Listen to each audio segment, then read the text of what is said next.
All right, so it's been a great day clearly for Jammu and Kashmir. Good evening and welcome. I'm Pooja Shali, and here on the banks of Jhelum, the morning that we have seen and then into the afternoon and by the sunset. It's been a historic turnout for Jammu and Kashmir, specifically for the Kashmir Rally.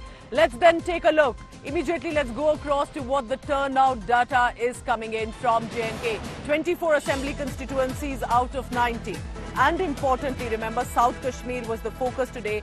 So was Kishtwar, Ramban and Banihal. And in the latest, in the big news that's coming in right now, I'm quoting from 5 p.m., which means the data that I'm going to bring to you is likely going to increase in the next few hours. 58.19% in J&K. Now, the number may seem normal, usual when you compare it to other states. For Jammu and Kashmir, 58.19 is a good turnout, but now I'll give you more details. Let's go one by one with regard to the district. Anantnag, South Kashmir, 54.17. This is huge. Anantnag has had places and constituencies that have seen literally no polling and have been boycott hubs. Shopian, another similar issue that had been faced by the district in the past few years, 54%.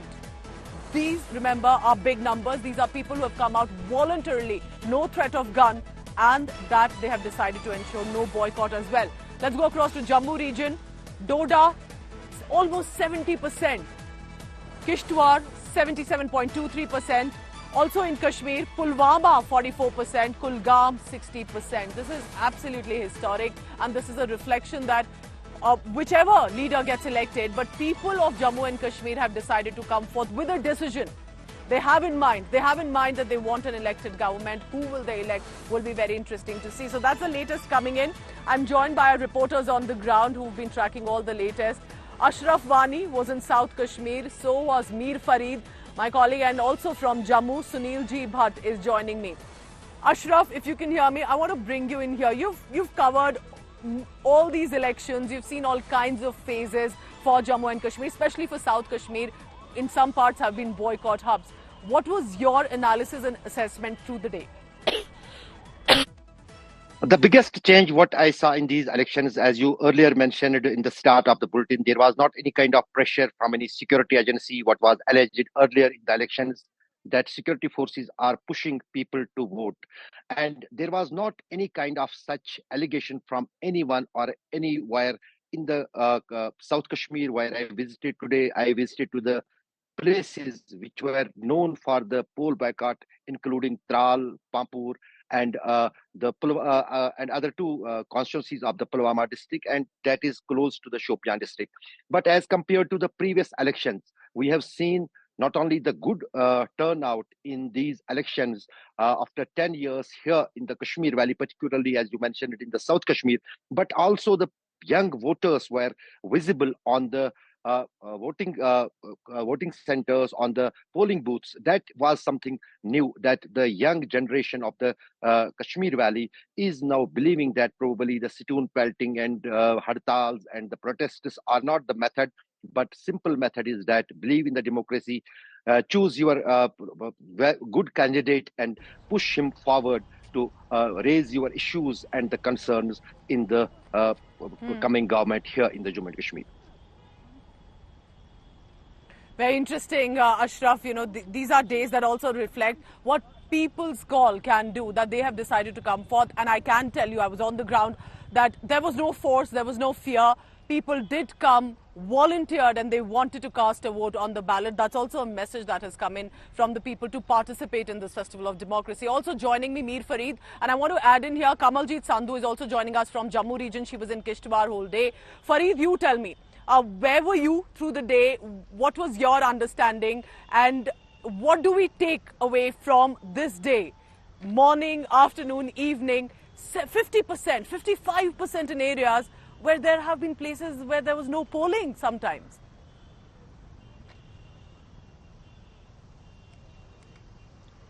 Yes, Pooja. In fact, I was in Bijbehara because this was the most if you call it a hot seat, considering that Iltija Mufti, daughter of Mehbooba Mufti, was contesting from there. She had to vote there.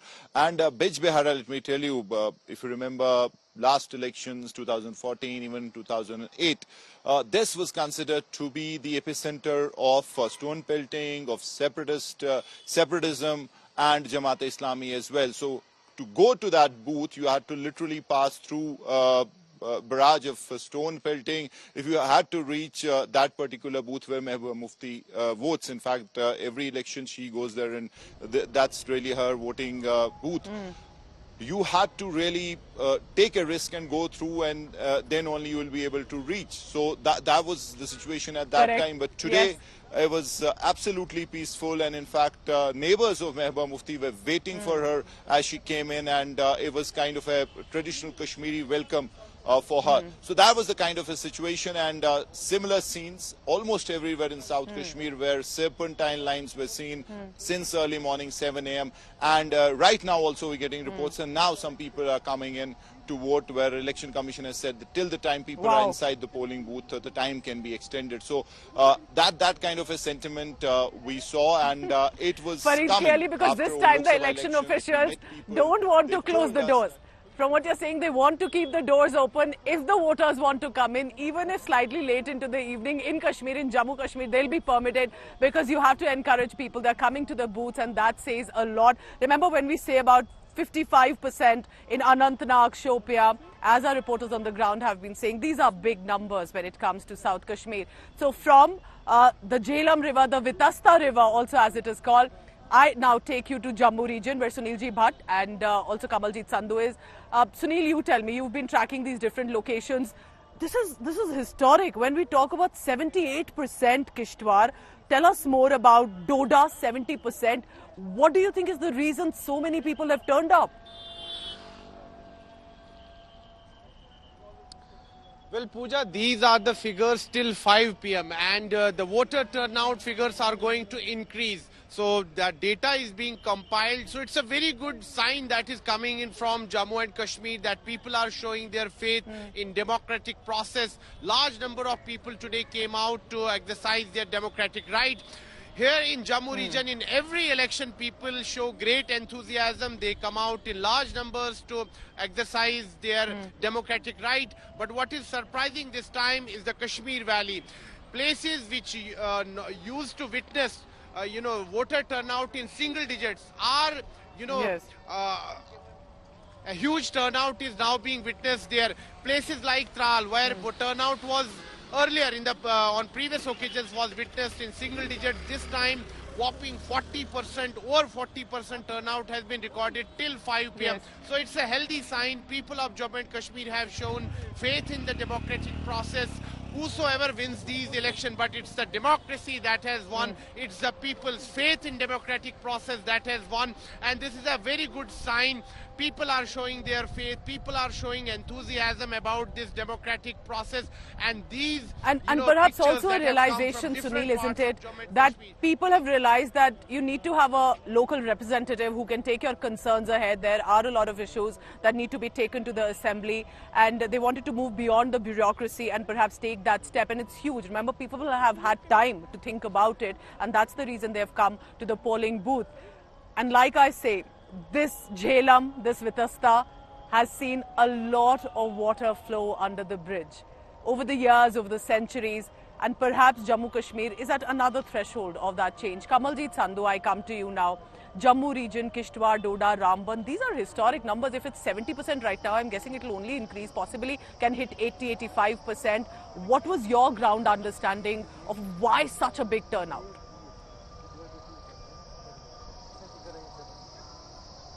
Pooja, it's such a connection because you're at Jhelum and I'm at the Chenab Valley, was covering Kishtwar throughout the day. Wow. And we're not really surprised. There was brisk voting and record numbers turning out. Obviously, it does seem that Jammu Kashmir is turning a new leaf, especially showing a lot of faith in the terms of voting. We did have a bit of a controversy in Kishtwar where the PDP candidate versus the BJP candidate, there was a bit of a scuffle out there.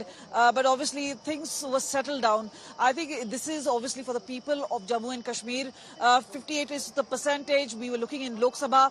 Now that was breached at around 5 o'clock. So we do expect the numbers to be far greater. Now there were 24 constituency seats, 8 of them in the Chenab Valley region, and the 16 of them in South Kashmir. So Correct. we would see that as far as even the delimitation is concerned, where there are 43 seats in Jammu, 47, we'll have to see which way it goes.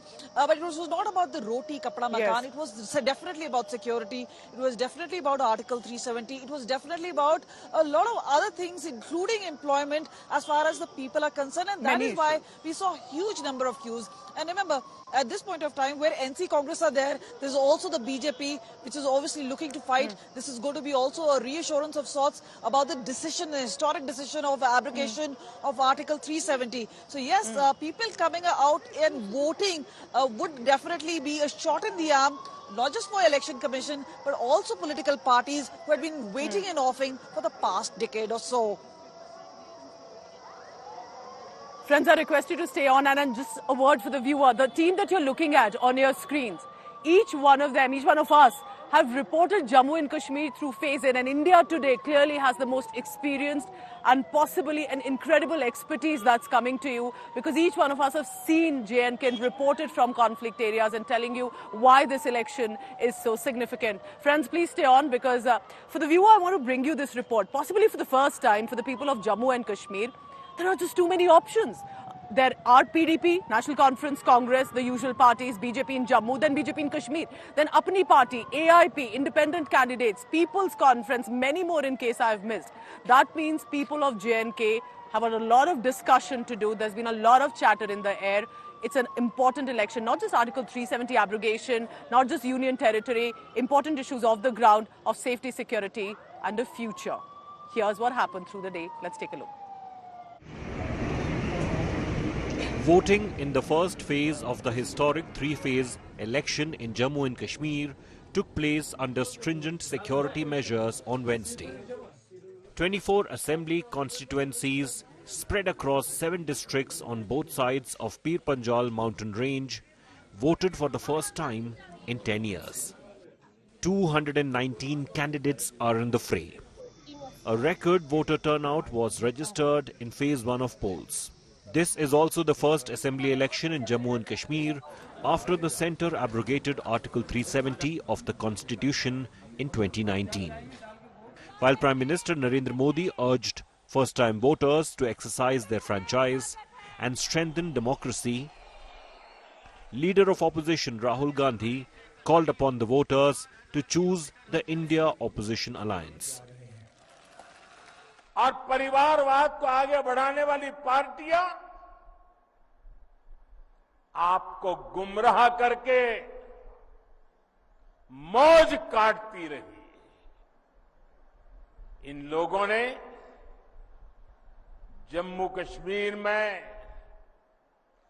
नए नेतृत्व को कभी भी उभरने ही नहीं दिया। मैं आपको गारंटी करके कह रहा हूं, या ये स्टेटहुड देंगे, नहीं तो फिर अगली सरकार जो दिल्ली में आएगी, इंडिया गठबंधन की सरकार आएगी, उनका पहला काम होगा आपको स्टेटहुड देने का। Key regional parties including Farooq Abdullah's NC and Mehbooba Mufti's PDP and national parties like Congress and BJP are hoping for big gains in this crucial election. जहां उन्होंने विकास किया है, वहां उन्होंने जम्मू कश्मीर की जनता का विश्वास जीता है। ये वही धरती है जहां बायकाट होता था। ये वही पोलिंग बूथ हैं जहां 5-7 वोट पड़ते थे और पूरी विधानसभा में 1000, 1200, 500, 700 वोट पड़ते थे, और वो भी कैसे पड़ते थे ये जहां की जनता जानती है। If it had been easy, everybody would accuse me of being a dynast. They would say Iltija Mufti was handed her first victory on a platter. I want to earn my victory. I want to make sure that I earn every vote. So Alhamdulillah, we are going to win. And it is a tough competition, and I'm glad it's a tough competition.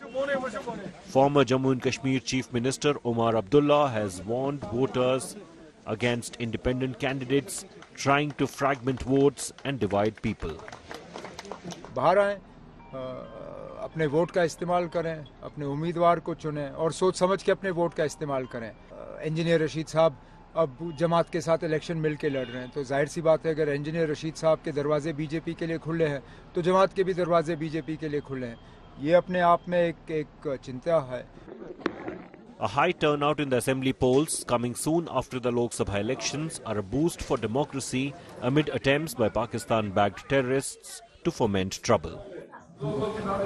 Big return as far as democracy is concerned. First phase could see all records broken as far as previous voter turnout is concerned, and it sets the tone for the next two phases of J&K elections. Camperson Tariq Lone, Mir Farid, Bijbehara for India Today. If you want to understand the changing dynamics of Jammu Kashmir politics, here's what you need to know. In 2002, when elections were held, 7 seats were uncontested. And then by 2008, 10 seats were uncontested. But what also changed was the bipolar contest. There were 49 seats in 2008, which had two parties primarily fighting and contesting against each other. Triangular contest was on 28 seats. Now, more options have come in.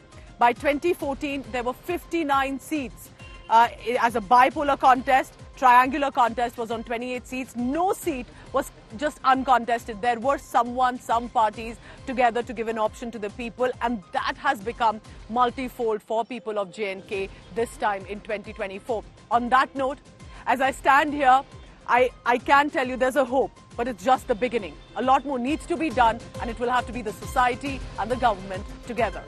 Stay tuned. Thank you for watching India Today News and Updates on the Other Side. I'm signing off for now from Srinagar.